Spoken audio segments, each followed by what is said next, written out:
Down the street here, you'll find showers, and this is where actually homeless folks have made a home for them to live. And the police can't come by here and tear their stuff apart. These are the guys that we fight for every day.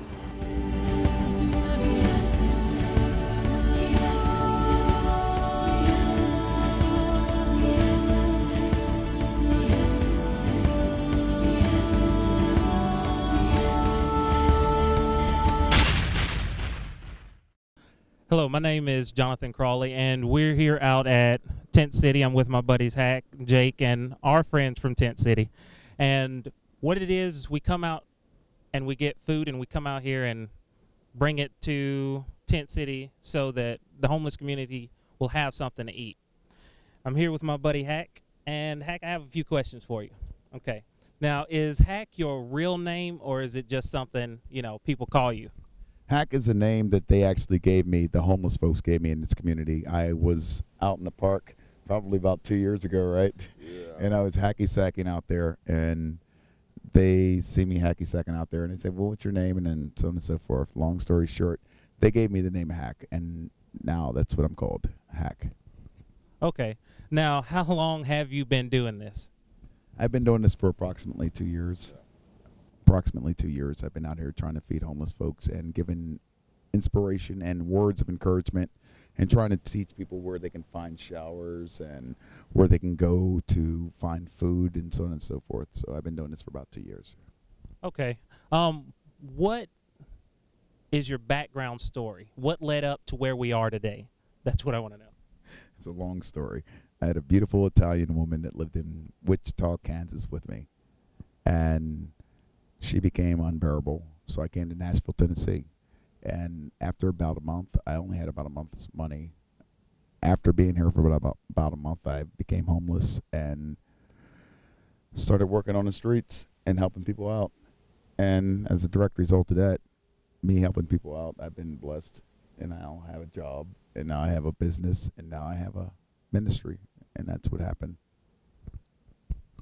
Okay. Why did you choose poetry as your medium to incite the public on the homeless situation? I did not choose poetry. Poetry just came to me. I asked God one night when I was standing on the front steps at the, what is it called, the convention center? On 7, right across the street from the May Center. I asked God to use me, and he gave me poetry. And ever since that day, I've been doing poetry out on the streets. And this is what is the result. I do it every night. Yeah. Okay. What motivates you to continue to do this night after night after night? When I come down to Tent City and I see people living in this situation, and when I walk out on the streets and I see that, well, we're the richest country in the world, so to speak, and we're not even taking care of our own people, that motivates me. I have children at home. I have buddies that fight a war to make sure that everything is taken care of for us. That motivates me, man, because I'm fighting a different war right now. I'm fighting for my own people. And just like you guys from Fort Campbell are fighting for somebody else, well, you're fighting for us. I try to do what I can inside our state to make sure everything's okay. Okay. Now, you do something called Change the World Tour. Explain to us exactly what that is. The Change the World Tour is when I go around and stop people on the spot, and I try to change the world one heart at a time through poetry. Most people don't normally listen to poetry. This is one of the oldest arts in the world. And the Change the World Tour gives me a chance to be confrontational, so to speak, with people and get right up in their face, and they get a chance to listen to poetry and listen to it for what it is and hear the words that are being spoken. And I try to change the world one heart at a time. And I do that, like I said, through poetry. So that's my tour. And I do this on a nightly basis, man. It's important. Okay, so you do the Change the World Tour. Now, do you believe that one man can change the world all by himself? Every person that I come in contact with, if I can help to change their heart, yeah, they've changed the world. Because the world's already been changed with me, because I was a thug before. Okay, so you're saying that it's not a one-man effort. You go out and you change a heart, and they go out and they change a heart, and then as the process continues, more and more continually changes the world. Correct? My favorite movie is called Pay It Forward. And if I can change your heart, then you'll change somebody else's heart. You'll probably change 5 people's hearts. And we can spread that around. That's what's important. Okay. Now, is there anything that you wanted to say that maybe I didn't ask you about, but you wanted to touch on? Oh, there's a million things I want to say. I could start with all of my poetry because everything that I say in my poetry, I mean it from my heart. And that's why I go out and I do this ministry. But the one thing that I want to share with everybody, yo, come over here, man,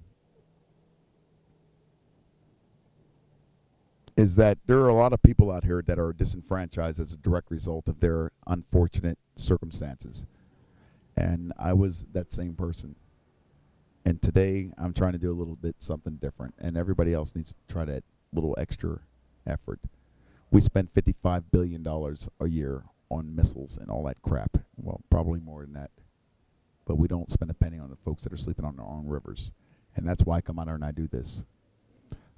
If you spend $7.50 on a freaking drink at night, why can't you spend $2.50 to try to help somebody that's in your company and your country and help them to build our country up? Jake, come here, man.